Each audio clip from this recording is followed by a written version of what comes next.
जय हिंद प्यारे साथियों। यू विक्टर ज्ञान यूट्यूब चैनल पर आप सभी का बहुत बहुत स्वागत है। आज ये वीडियो उन लोगों के लिए बहुत ज़्यादा महत्वपूर्ण होने वाला है जो फिलहाल में संविदा पर लगे हुए हैं या फिर जो आउटसोर्स कर्मचारी हैं। आज की इस न्यूज़ में या इस वीडियो में मैं बताने वाला हूं कि जो आउटसोर्स कर्मचारी हैं और जो संविदा पर लगे हुए कर्मचारी हैं उनकी सैलरी में 30% तक की बढ़ोतरी होगी। तो ये एक बहुत ही अच्छी गुड न्यूज़ है उन कैंडिडेटों के लिए जो संविदा पर काम कर रहे थे, जो बहुत ही कम सैलरी के ऊपर काम कर रहे थे। तो अभी तक आपने इस वीडियो को लाइक नहीं किया तो प्लीज़ वीडियो को लाइक करो, अपने सभी उन दोस्तों के साथ शेयर करो जो आउटसोर्स कर्मचारी हैं या जो कहीं पर संविदा पर काम कर रहे हैं। और अभी तक आपने इस चैनल को सब्सक्राइब नहीं किया तो प्लीज़ चैनल को ज़रूर सब्सक्राइब करो। तो चलो वीडियो की शुरुआत करते हैं। आउटसोर्स कर्मचारियों की सैलरी में 30% बढ़ोतरी क्या है नीति? सरकार ने 2025 में आउटसोर्स और संविदा कर्मचारियों के लिए वेतन वृद्धि और सामाजिक सुरक्षा लाभों को सुनिश्चित करने के लिए नई नीतियां लागू की हैं। इस नीति के तहत न्यूनतम वेतन 18,000 प्रति माह। अब जितने भी संविदा कर्मी हैं या जो आउटसोर्स कर्मचारी हैं उनका अब जो न्यूनतम वेतन है वो 18,000 रुपये होगा। बहुत सारे कैंडिडेट हैं जो संविदा पर बेचारे 12,000 में 10,000 रुपये में काम कर रहे हैं, अब उनको कम से कम 18,000 रुपये मिलेंगे। वेतन में वृद्धि किस तरीके से होगी भाई? संविदा पर काम करने वाले जो भी व्यक्ति थे उनकी सैलरी में बढ़ोतरी को लेकर कोई रूल नहीं था।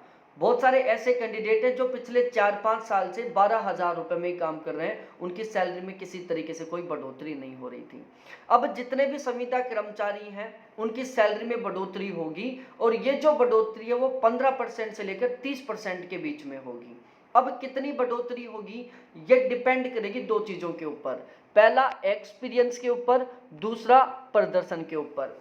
आपका कितना एक्सपीरियंस है, एक तो उसके अकॉर्डिंग आपकी सैलरी में बढ़ोतरी होगी, दूसरा आप कितना बेहतरीन तरीके से काम कर रहे हो उसके आधार पर आपकी सैलरी में बढ़ोतरी होगी। इसके अलावा समय पर भुगतान, हर महीने की 7 तारीख तक वेतन देना अनिवार्य है। बहुत सारे संविदा कर्मी हैं जो बेचारे 3-3, 4-4 साल से काम कर रहे हैं लेकिन अभी तक उनको हर महीने सैलरी नहीं मिली। कभी 4-5 महीने की सैलरी एक साथ आती है, कभी 2-3 महीने की सैलरी एक साथ आती है, कभी किसी डेट को सैलरी आ जाती है, कभी किसी डेट को सैलरी आ जाती है। अब इनको हर महीने सैलरी मिलेगी और जो सैलरी है वो 7 तारीख तक मिलेगी, मतलब 1 तारीख से लेकर 7 तारीख के बीच में इनको हर महीने की सैलरी मिल जाएगी। तो ये एक सबसे प्लस पॉइंट है। उनको एक तरीके से ये आभास होगा कि हम एक ऐसे ऑर्गेनाइजेशन में काम कर रहे हैं जहां पर हमें हर मंथ सैलरी मिलती है। तो अब जितने भी संविदा कर्मचारी हैं उनको 1 से 7 तारीख के बीच में उनकी सैलरी मिल जाएगी। इसके अलावा उनका ईपीएफ बनेगा, ग्रेजुएटी है और मेडिकल इंश्योरेंस जैसी उनको सुविधाएं मिलेंगी। तो ईपीएफ की सुविधा मिलेगी, ग्रेजुएटी की सुविधा मिलेगी और मेडिकल इंश्योरेंस की सुविधा मिलेगी। तो ये 3 सुविधाएं हैं जो अब संविदा कर्मियों को मिलने वाली हैं। अब देखो योजना का नाम क्या है? आउटसोर्स कर्मचारी सशक्तिकरण योजना, जो कि लागू होने वाली है 1 जनवरी 2025 से। इसके तहत जितने भी संविदा कर्मचारी हैं जो आउटसोर्स कर्मचारी हैं उनकी न्यूनतम सैलरी 18,000 रुपये प्रति माह की जाएगी। वेतन में 15 से 30% तक की बढ़ोतरी होगी। इसके अलावा पीएफ कटेगा, ग्रेजुएटी मिलेगी और मेडिकल इंश्योरेंस, इन तीनों की फैसिलिटी मिलेगी। अब यदि काम की बात की जाए, देखो अब तक जितने भी संविदा कर्मचारी थे ना इनका पर डे कितना काम करना है कोई फिक्स नहीं था, लेकिन अब फिक्स हो गया कि ये एक सप्ताह में अधिकतम 48 घंटे काम कर सकते हैं।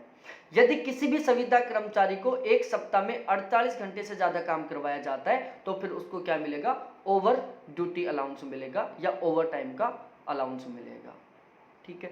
और यदि कोई भी कैंडिडेट लगातार 3 साल तक एज ए संविदा कर्मचारी काम कर लेता है तो फिर उसका स्थानीकरण किया जाएगा, मतलब उसे एक परमानेंट गवर्नमेंट सर्वेंट बना दिया जाएगा। अब भी बहुत सारे कैंडिडेट हैं जो 8-10 साल से संविदा कर्मचारी के रूप में काम कर रहे हैं, नाम मात्र सैलरी में काम कर रहे हैं, बहुत ज़बरदस्त तरीके से मेहनत कर रहे हैं, लेकिन अभी तक उनको स्थायी नहीं किया गया। अब फिक्स रूल हो गया कि यदि कोई भी गवर्नमेंट किसी भी पद के लिए संविदा कर्मचारी नियुक्त करती है तो अगले 3 साल के अंदर अंदर उसे हर हाल में परमानेंट करना होगा। इसके अलावा और भी बहुत सारे नए नियम हैं। आउटसोर्स कर्मचारियों को कई समस्या का सामना करना पड़ता है, जैसे कम वेतन, फिलहाल में बहुत कम वेतन मिलता है, बहुत सारी सुविधाएं नहीं मिलती। तो ये बहुत सारी समस्याएं थी जिनका फिलहाल में जो संविदा कर्मचारी थे वो सामना कर रहे थे। अब देखो सैलरी में किस तरीके से क्या बढ़ोतरी होगी, यहाँ पर आप देख सकते हैं। भाई ये अनुभव के आधार पर है कि आपकी सैलरी में किस तरीके से बढ़ोतरी होगी। शुरू का जो आपका एक्सपीरियंस रहेगा 1 से 2 साल का, उसमें आपकी जो सैलरी है उसमें 30% की बढ़ोतरी की जाएगी। फिर आगे जो 3 से 5 साल का एक्सपीरियंस होगा उसमें आपकी सैलरी में 25% की बढ़ोतरी की जाएगी। और यदि आपका एक्सपीरियंस 6 साल से ज़्यादा का हो जाएगा तो आपकी सालाना सैलरी में 20% की बढ़ोतरी होगी।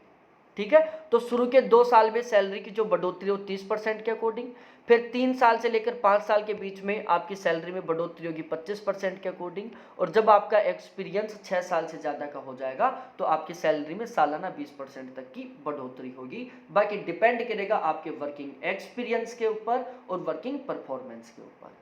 ठीक है, तो एक बहुत अच्छी न्यूज है उन सभी कैंडिडेटों के लिए जो संविदा पर बहुत ही न्यूनतम वेतन में काम कर रहे थे।